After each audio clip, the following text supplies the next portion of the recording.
bientôt une banque d'investissement. Plus de détails dans ce reportage de Sira Batili. La destinée du Sahel sous la présidence malienne. Les prouesses s'évaluent à Koulouba à quelques 3 mois de la tenue du 2e sommet de la Confédération des États du Sahel. Le président de la transition, le général d'armée Assimi Goïta, président de la Confédération des États du Sahel, note les points d'exécution des tâches confiées aux différents départements sous la coupole du Premier ministre chef du gouvernement. C'est une mise au point des réalisations en lien avec la feuille de route consensuelle qui décline les stratégies du Sahel. Immédiatement, la mise en place des comités nationaux AES, c'est-à-dire dans les 3 pays. Les différents chefs d'État ont mis en place une telle structure pour assurer à la fois et la coordination et le suivi et le bon fonctionnement de la Confédération AES. Ici au Mali, cette commission nationale est présidée par le chef de l'État qui assure la présidence du comité de pilotage. Mais à côté, il y a bien entendu 3 comités sectoriels. C'est important de rappeler que nous sommes quasiment à 3 mois du prochain sommet. Le chef de l'État a fait le point du suivi et surtout a évalué tous les acquis, bien entendu, les actions entreprises par les différents comités. Il a prodigué des conseils très pertinents, et, bien entendu, et les stratégies, afin que, s'il plaît à Dieu, dans 3 mois, que tous les objectifs que le Mali s'est assignés dans le cadre de la mise en œuvre de cette feuille de route puissent être valablement réalisés, puissent être valablement atteints. Pour une souveraineté totale, le Sahel met l'accent sur la défense, la diplomatie et le développement. Sur le plan de la défense et de la sécurité, la Confédération a mis en route sa stratégie de défense commune, coordonnant ses efforts militaires pour contrer toute velléité d'ingérence. La force conjointe de défense des États du Sahel est opérationnelle. Le ministre de la Défense et des anciens combattants, le général Sadio Kamara, a détaillé au chef de l'État les opérations déjà menées. Ce que nous pouvons retenir, c'est vraiment l'opérationnalisation de la force conjointe qui est aujourd'hui une réalité, qui arrive à faire des opérations conjointes sur le terrain.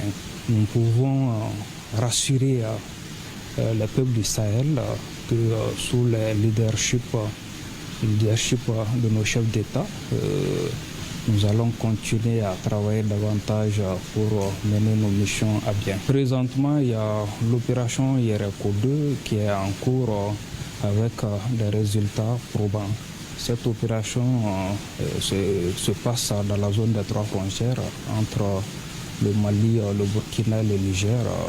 On est arrivé déjà à faire des résultats. Ces résultats nous ont permis de neutraliser des terroristes, de récupérer du matériel et de rassurer la population.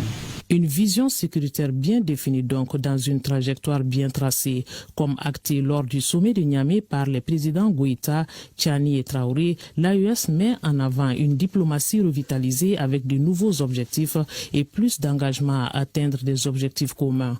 À ce niveau, l'on note une identité de vue pour les États du Sahel avec un logo, un drapeau et une seule voix pour les 3 pays. Le défi majeur est pour nous de faire en sorte que nous puissions parler d'une seule voix. Si vous voyez avec toutes les actions qui ont été entreprises au cours de l'année, avec les différentes concertations que nous avons eues entre ministres des Affaires étrangères, mais aussi avec les autres ministres, progressivement nous arrivons à parler d'une seule voix, à avoir une bonne coordination de notre action. De plus en plus, nous avons aussi des interactions avec des partenaires extérieurs à notre espace, avec lesquels nous avons un dialogue pour établir des éléments de partenariat politique, sécuritaire, mais aussi en matière de coopération. Ces actions sont en cours également, c'est des éléments extrêmement importants.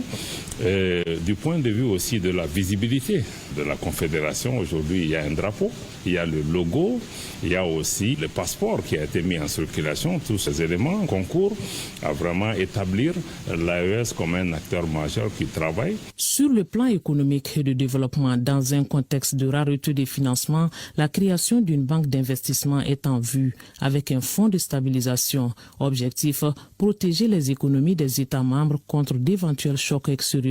Nous avons fini de travailler sur la décision portant donc création du prélèvement confédéral AES.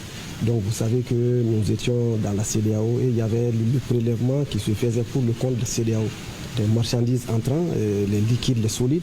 On prélevait 0,5% pour abonder le fonds qui permettait le fonctionnement de la CEDEAO. Et aujourd'hui, on a retenu, après les travaux des experts et des ministres de l'économie et des finances, de maintenir un taux de 0,50 de prélèvement qu'on va appeler le prélèvement confédéral AES, qui va servir à abonder les fonds qui permettront justement de financer toutes les activités de la Confédération, mais également les investissements et tous les projets que nous voudrions bien mettre en œuvre. La deuxième chose, c'est la Banque confédérale pour l'investissement et le développement de la Confédération AES. Nous avons déjà validé la décision portant création de cette banque lors de la dernière réunion qui s'est tenue à Bamako ici le 16 janvier.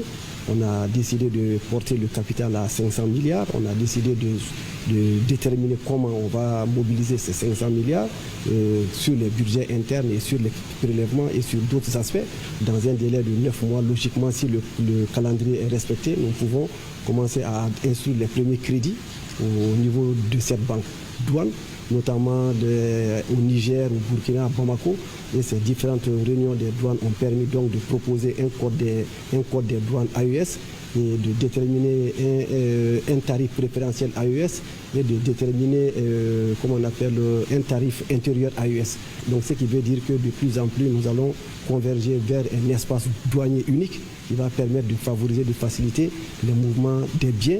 Le tout est soutenu par le volet communication, un maillon essentiel de la chaîne dans un monde en guerre informationnelle.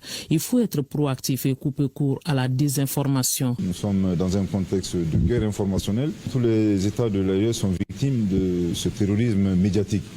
Donc le pilier communication est extrêmement important pour toujours expliquer un peu la démarche du leadership de la Confédération des États de l'AES, les objectifs recherchés par cette confédération. Le ministre de la Communication et de l'Économie numérique a eu également eu l'opportunité d'exposer au chef de l'État les démarches entreprises afin que certains engagements présidentiels puissent être réalisés avant la fin de la présidence malienne.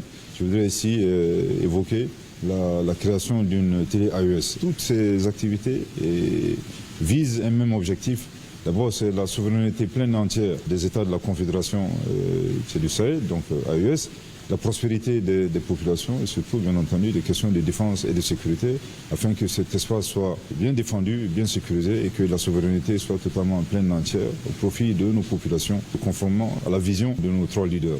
La souveraineté étant économique, un cadre de coordination des actions du secteur privé pour le développement économique de la région a été activé. Il s'agit donc de densifier les échanges commerciaux entre les États du Sahel avec la valorisation des ressources locales. Malgré les péripéties, la Confédération tient bon avec le peuple qui reste son centre.